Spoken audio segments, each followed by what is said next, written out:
और महाराज जी आपसे एक अलग सा सवाल है। आप अद्भुत हैं, आप समझ से परे भी हैं, आप अंतर्यामी हैं, मन की बात सबकी जान जाते हैं।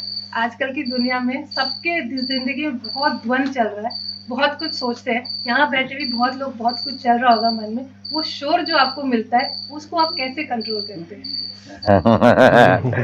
बहुत अच्छा प्रश्न है, लेकिन आपको थैंक यू। बहुत अद्भुत प्रश्न है।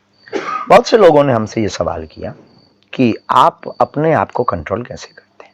हमारे आसपास की टीम ने भी, हमने इसके लिए बहुत काम किया अपने आप को। हमारे पूज्य दादा गुरुजी ने जो हमें सेवा दी थी, तो हमको जाते जाते यहीं पर, किस्मत की बात यह है कि ये जो उत्तर हम दे रहे वो यहाँ झोपड़ी थी जहाँ दान पात्र डोनेशन बॉक्स रखा है, वहाँ झोपड़ी थी। वहाँ उन्होंने जब हमको ये एकादशी का दिन था, दीपावली के बाद उस रात को जब यहीं पर साक्षात्कार हुआ, यहाँ पर नीम के पेड़ के पास में छोटी सी मड़िया में हनुमान जी महाराज श्री बागेश्वर बालाजी विराजमान थे। तो हम जब रात को गए और सुबह घर जाने लगे, अंधेरा था यहाँ, तो उन्होंने हमारा नाम डस्टबिन रखा। डस्टबिन, हम चौंक गए। उतनी आपकी जितनी क्षमता गुरु से पूछने की हमारी नहीं होती थी। तो हमने संकोच में, जब 2-3 बार जाने लगे, फिर संकोच में पूछा कि कचरा घर का मतलब समझ नहीं आया।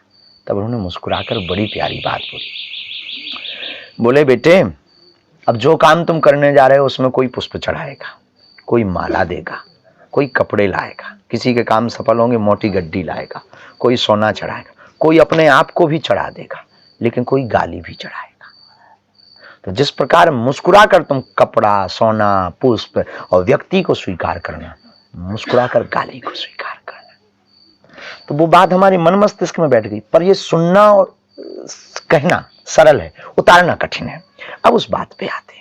फिर हमारे अंदर पता नहीं गुरु कृपा से, चेतना बल के कारण धीरे धीरे ये शोर हमें अपना ही लगने लगा। सामने कोई आता है, चिड़चिड़ाता है, हम 6 दिन से हैं, हमसे मिल नहीं रहे हो, गलत बात है, अमीरों को मिल रहे, बल्कि रातों सबके लिए कर रहे।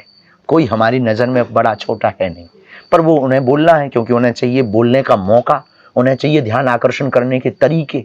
तो वो तरीके लोग अपनाते हैं कि अगर ऐसा बोलेंगे तो हमारी तरफ देखेंगे, तो वो बोलते हैं, तमाशा बनाते हैं। तब उस वक्त हमें ये लगने लगता है कि अगर इसकी जगह हम भी होते तो हम भी यही बोलते। अब अपने आप को क्या जवाब देना।